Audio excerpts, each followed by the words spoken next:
Good morning students. अभी मैंने आपको लास्ट वीडियो में हमने lesson number 3 the state government पढ़ा था। इसके अंदर हमने आपको state legislature, composition of state legislature and legislative council और qualification require for the membership of legislature और टेन्योर, उसका टाइम पीरियड पढ़ा था, फंक्शंस पढ़े थे, स्पीकर के बारे में। Now we are read about the how are laws made.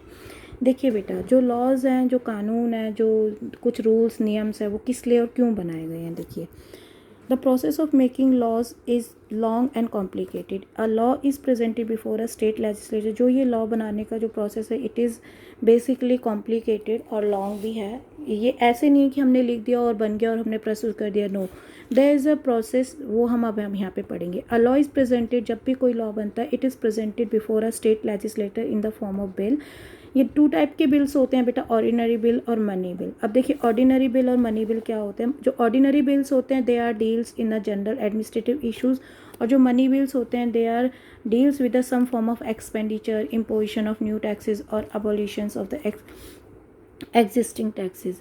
Ordinary bill can be introduced in the legislative assembly or the legislative council. A bill is introduced in the form of draft. पहले क्या होता है कि ये bill एक draft किया जाता है, then we have to ask the ministers to perform, यानी कि to reading this bill in a legislative assembly.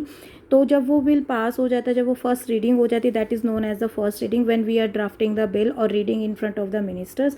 Eight this stage generally only the title of the bill is read out. In the second reading क्या होता है कि एक general discussion होता है और the general reading takes place on a bill. The house can send the bill to the another committees also. They will take the decision whether the it is good for the public opinion, और public opinion भी इसकी क्या है। फिर क्या होता है कि after the bill come back to the house, जो उसके अंदर पॉइंट्स लिखे होते हैं, it was discuss clauses by the closes, and the third reading happens only if the bill has passes through the first 2 stages. After the third reading, the bill is sent to the other houses if the state is bicameral. The other house also again same process follow, reading होती है, और if pass it sent to be the governor also for approval. But governor को भी approval के लिए भेजा जाता है, but if the governor is having any doubts, he can also send that it to the under the presidents also to take the consideration, under the consideration of मतलब he wants to take a consideration of the president also, then he can put his stamp final and he can send it.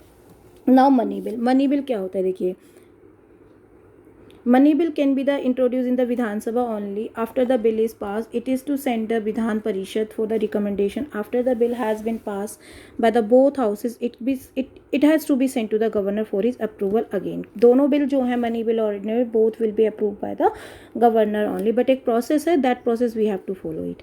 Now the state executive. State executive क्या होती है, राज्य कार्यकारिणी, यानी कि it is implements the law that made by the state legislature. The state executive comprises the chief minister, the council of minister and the governor. अब देखिए, chief minister क्या होता है। चीफ मिनिस्टर जैसा कि मुख्यमंत्री होता है हमारे देश, हमारी हरियाणा सरकार, राज्य सरकारों के।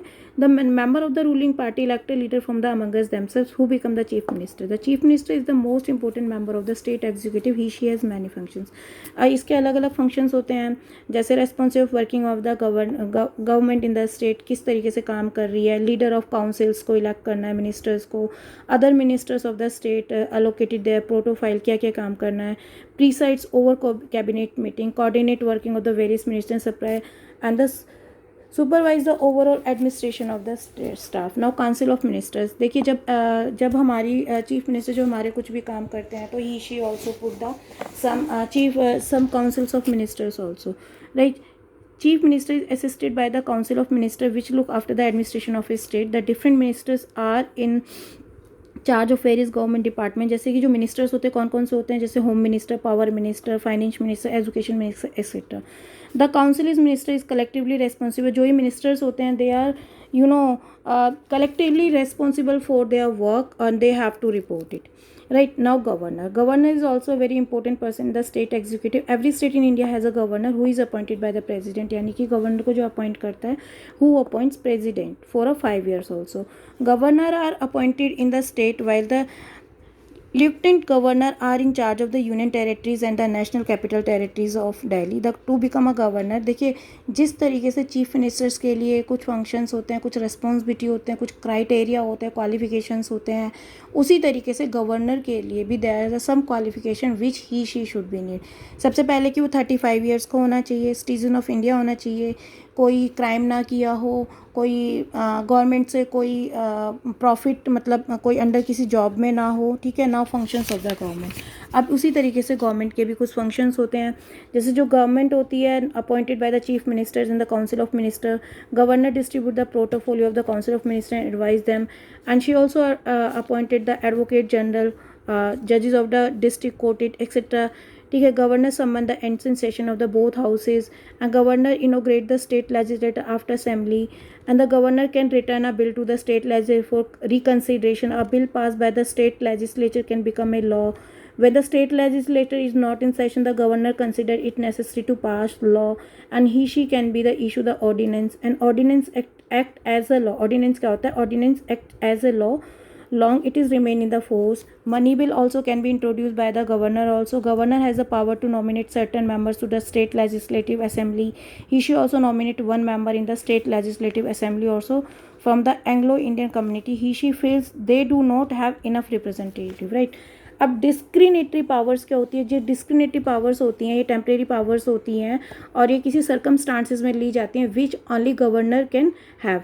देखिए, in certain special circumstances governor had the authority to exercise his special power called the discriminatory powers independently without consulting the chief minister. For the example, governor use discretionary powers to appoint a chief minister when no party gets a clear majority after the assembly election. Similarly, the governor can also ask for the president rule in the state when the state government loses the confidence of the legislative assembly and it dissolves. Now, advocate general क्या होता है? जो हमारी जितनी भी सारी states होती हैं सबके एडवोकेट जनरल होते हैं which is appointed by the governor also to perform legal functions, right? And they can advise state executive various legal matters. A person qualified to a high court judge can be appointed and यानी कि सिर्फ एक ही जो high court जज होते हैं they can be appointed as a advocate general only. She can take a part in proceeding of state legislature and she does not have right to vote on any issue regarding the bill. Now कुछ union territories के भी कुछ administrations होते हैं, जैसे union territories administrative by the lieutenant governor और chief commissioner who acts as the advisor of the President of India.